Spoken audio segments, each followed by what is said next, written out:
right, back here at the Scarlet Faithful. It's been a minute. Wanted to cover a lot. Obviously, busy weekend at Rutgers with the Scarlet White game for Rutgers football. Plenty of noise going on there. Rutgers basketball adding another commitment on Sunday, and some other things going on, and kind of general feelings of just kind of the state of things. It's been a spring of uncertainty at Rutgers with so many leadership positions open. Not a lot of clarity yet. So let's get into it. First, we'll start with hoops. Baye Fall, the center power forward, 6'10", 6'11", former McDonald's All-American, former top 30 recruit. Rutgers recruited him hard out of high school. He went to Arkansas as a freshman, was at Kansas State last year. Not a lot of production or minutes, 71 minutes total in his career. He did play behind Coleman Hawkins last year at Kansas State, did play behind Brazil at Arkansas, who led the country in two-point field goal percentage the year before that. You know, when you play for those teams, I mean, you know, that's the difference between a Rutgers and a Kansas State and Arkansas right now is that they spend money on depth. And you can make a lot of money playing for those teams and not getting a lot of minutes. So I think Fall landed in those categories. Rutgers certainly could not have afforded Fall even without his lack of production and experience at the high major level. Could not have afforded him last year. And this year, now with revenue sharing, they were able to. And I think it was a solid pickup. It wasn't a no-brainer. It's not a surefire success. Certainly risk there. It very possibly could not work out. But I think that, you know, he brings a lot of athleticism, obviously a lot of potential with his former ranking and notoriety out of high school. It's just a matter of, can he put it all together at this level? Can Rutgers get his potential out of him? I think it fits a Steve Pikiell type mold, having a rim defender, having an athletic big, that can get up and down the court. You know, can he become an elite defender under Jay Young and Steve Pikiell? Can he, you know, it's a very small sample size, but if you look in terms of actual offensive rebounding rate, he did rebound at a really high rate, offensive glass. Can that be sustained over time? You know, he's a little bit thin. He's only about 220, needs to gain some muscle, really needs to get to work with David Van Dyke now, leading up to the season, being in the Big Ten. So, you know, he's coming from leagues where it was a lot more up and down. And obviously, the Big 12, you know, he didn't even play in a Big 12 conference game this last year. But there's something to be said for playing under, you know, two relatively good coaches in Jerome Tang, Eric Musselman, in practice every day, playing against some really good players he was behind, that he had to go head-to-head with every day in practice. So I think this move has a high ceiling. It certainly could, you know, end up having a low floor as well. But I think it's just an example of Rutgers where they're at. You know, they're not going to be in the market for a top big based on their rev share NIL combination. And they got a guy they've liked for a long time that has a lot of upside that they need to develop. And they need to develop in a very short time period. But I do see the strategy. I do see the plan. I see the philosophy there in terms of Steve Pikiell wanting to get back to defense. You need a true rim defender, a legit rebounder, and a guy that, you know, if Steve Pikiell really does want to run up and down the floor, like he's been talking about this year, especially having smaller guards, you're going to need to run because you can't match up half court consistently with, you know, three guards, 6 foot to 6'2" in the Big Ten, in my opinion. So I think that, you know, he is a rim runner type. I think, you know, it's going to have a lot of coaching here. But again, I have a lot of confidence in Jay Young and his development with big men, whether it's Jameel Warney, Stony Brook, Supreme Cook at Fairfield. Obviously, what he did with Miles Johnson here, even Shaq Carter to a degree. So I think that there's a real chance here. I mean, on paper, Baye Fall, I mean, in terms of his measurables, the way he looks in limited film, he looks like a Big Ten type player, right? And Rutgers needs as many of those as possible. Now, he certainly is, you know, going to need time and going to need development in a quick period, as I said. But I think that athletically, he checks a lot of boxes. And I think, you know, with a guy like Buchanan on the wing, with Grant at the 4, you know, Chris Nowilli, who really, I think, is maybe an afterthought at this point, but shouldn't be. I think the staff is really expecting big things out of him this year. You know, that's a front court that has some real potential there. You know, again, we're not at the stage where there's some guaranteed impact players on this team.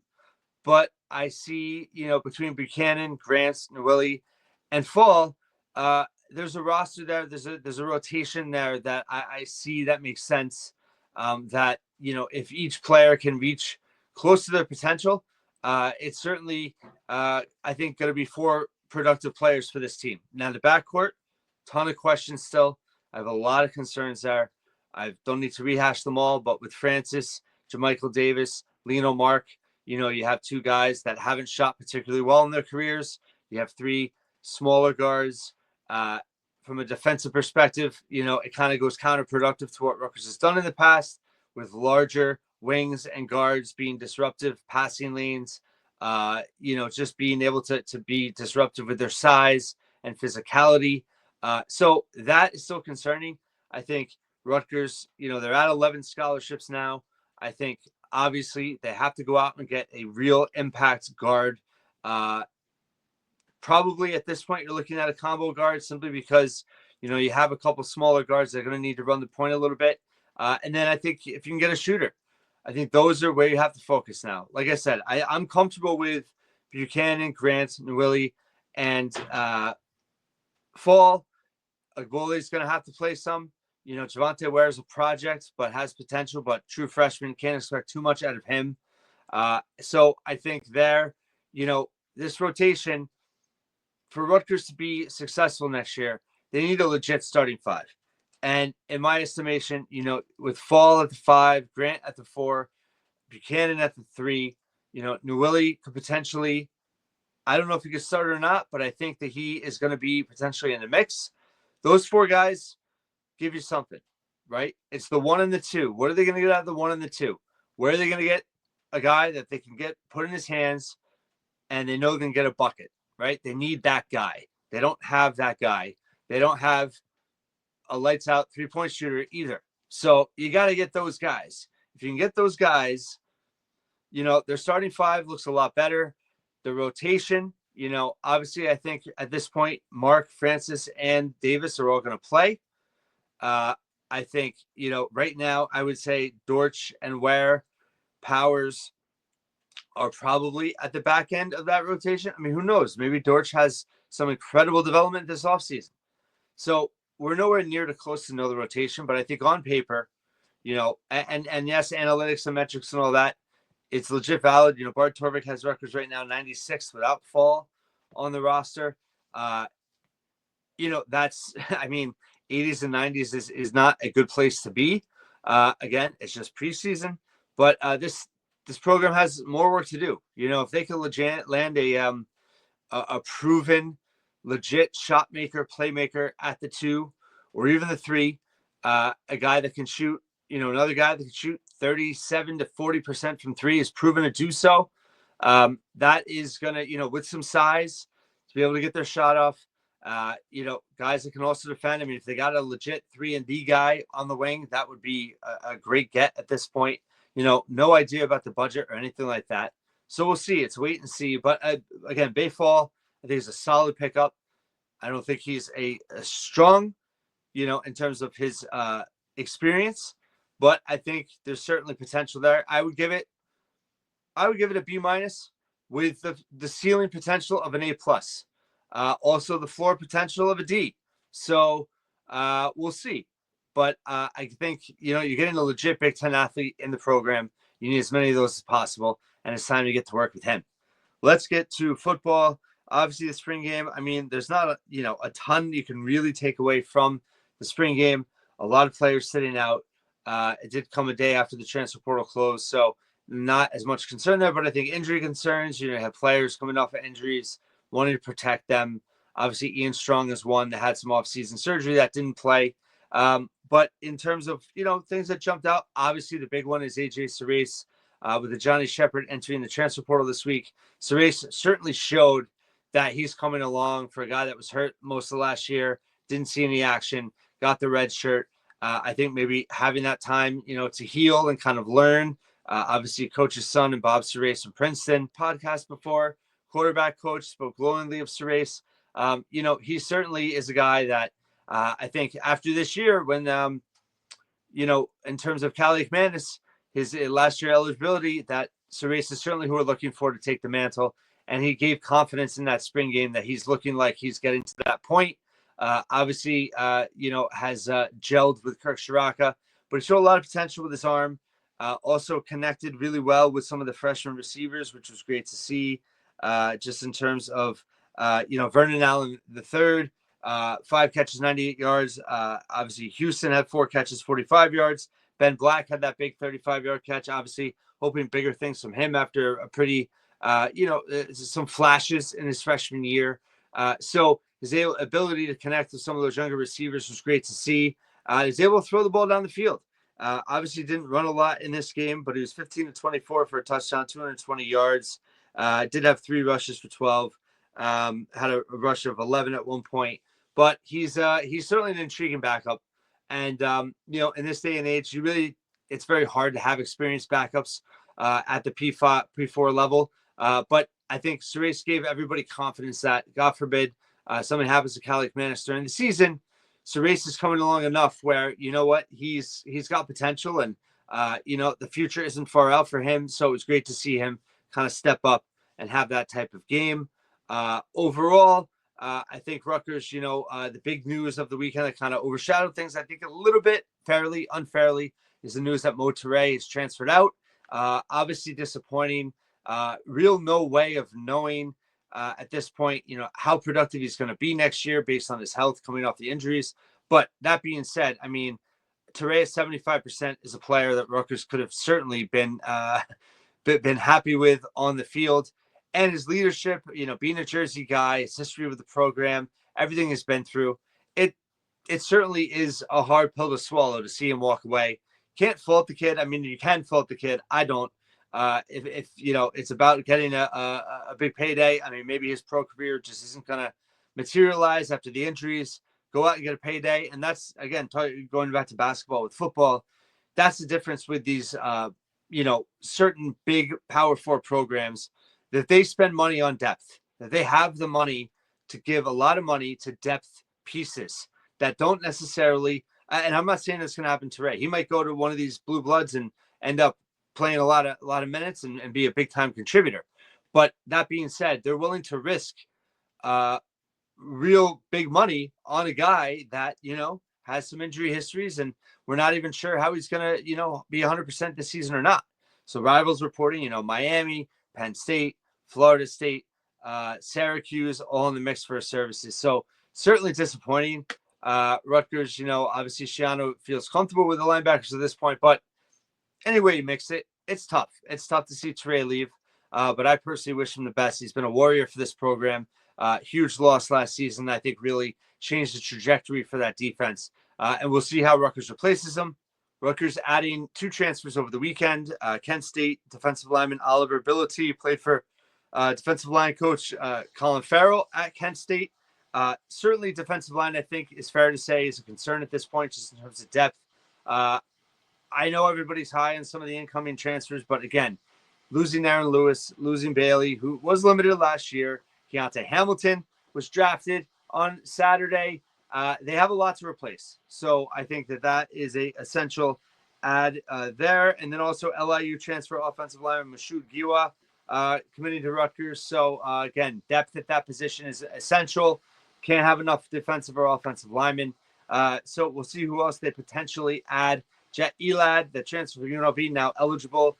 That's huge news for the program. Just in terms of spring camp awards, speaking of Toure, his brother Fama got most improved on the offensive end for the Mark Mills second effort award. Douglas A. Smith second effort award, most improved defensive player. Zaire Angoy on the defensive line. He's a guy that has a lot of potential that I think, certainly will have an opportunity to play a key role this coming year. And then the Frank Burns Award for mental physical toughness went to another defensive lineman, DJ Allen. So football, I'm going to have David Anderson on this week. We'll kind of recap the end of the spring game. Shiano, obviously positive. Offensively, this team's got a lot coming back. A lot of key guys did not play over the weekend. So we'll wait for fall camp to kind of, get more reports on them. We really won't know until the season begins in September. But on paper, I'm really high on the Rutgers offense. David and I talking a couple of weeks ago. I really feel like they're going to drive the ceiling for this team, and the defense is really where the floor is going to be, and how quickly they can gel, how quickly they can come together with this new staff, and also with so many new faces, replacing so many key players. Certainly going to be key. In addition to Hamilton getting drafted, Manungai got drafted by the Bears. Really good spot for him. Longerbeam got drafted by the Ravens. Holland Pierce, president, did not, but he ended up probably the best place possible with the Eagles.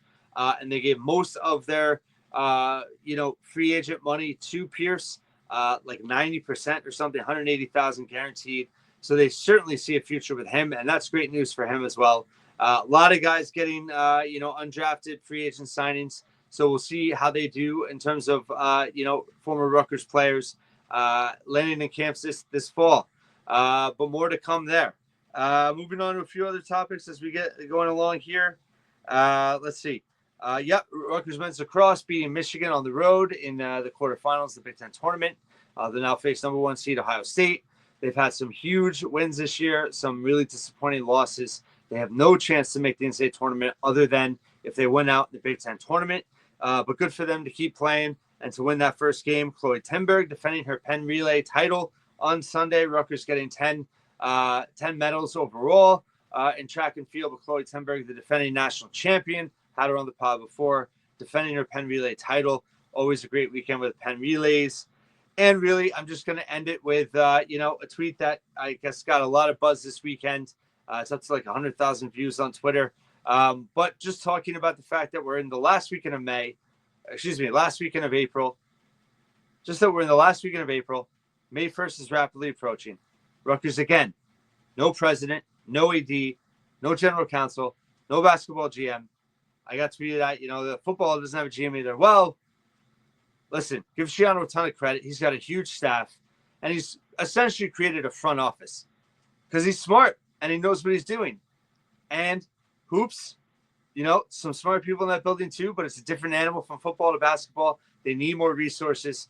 And for whatever reason, it hasn't happened. It either hasn't gotten approved at the administrative level. Maybe that's Holloway, Passari. This is the problem when you have people in interim roles or on their way out. You don't have people invested in the future.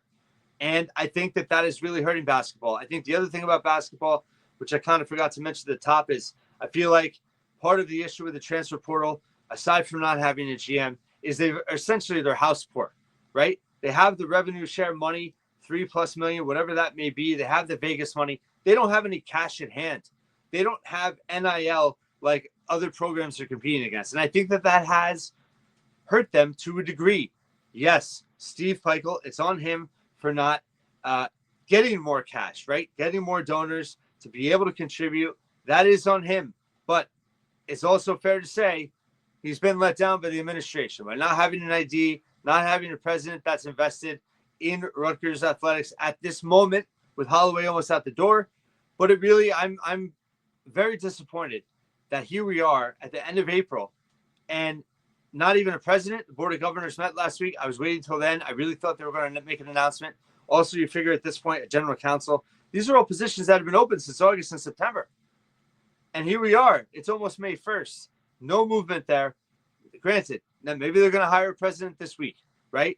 But at the same time, every day, Rutgers falls behind when they don't have this type of administrative leadership in place.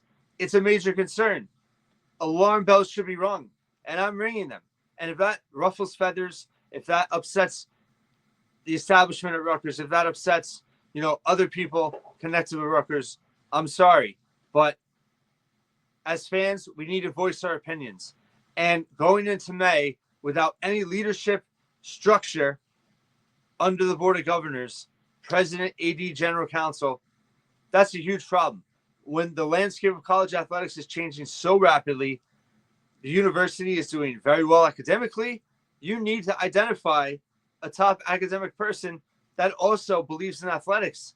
And, just for the record, when Holloway was tapped 5 years ago, he was named in January. There was a 6-month transition from Barchi leaving to Holloway taking over. It's May on Thursday, and they don't have someone in place. The only thing we know about the president's search is that Phil Murphy supposedly was contacted and isn't interested. I mean, how creative can we be? Really, nothing to take away. I mean, I don't think having a politician, whether you like him or not, at the top of the university, you need an academic person. You need someone with sterling credentials on the academic side, someone that's come from a big time university that supports big time athletics. Yes, Murphy supports athletics, but the rumors between him or his wife, I mean, holy cow! Like, come on, let's lead from the front. Let's go out and get proven people to lead this university. Let's have serious professionals and adults in the room leading this university, having vision, being able to. I mean, I'm concerned about AD. Obviously, not only is there not a president yet, but from an AD perspective, you're coming into a situation, you're not going to have a lot of flexibility. You know, there's not a strong NIL presence at Rutgers. You know that Steve Peichel, even if he unfortunately cannot turn things around this year and he misses the tournament for a fourth straight year, he's still got over 20 million on the books. Then you have Schiano, who is a staple. I mean, ADs love to bring in their own people, hire football and basketball. An AD potentially will come here and isn't going to have any flexibility in either position.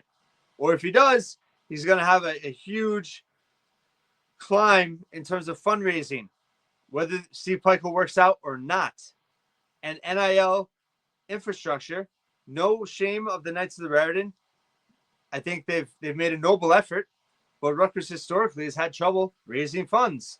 We need a visionary. We need someone to go out and connect with businesses, to bring in people not connected with Rutgers. I've said this all offseason, from basketball, from the university as a whole. I mean, listen, it's not a coincidence that coaches like Brian Brecht at men's lacrosse, Steve Owens at baseball, men's soccer, McElderry, right? Peichel with basketball. All these coaches have taken a step back since NIL has become a thing. They all had success, and now they're not having nearly as much success, right? Even women's soccer, to a degree, has kind of plateaued. Field hockey's been up and down. Has had a really good season 2 years ago. Was battling for the tournament last year. Goodell does Goodell things. Obviously disappointing at the championships, but as a team did pretty well. But all those programs that are kind of holding steady are also struggling because they're up against it too.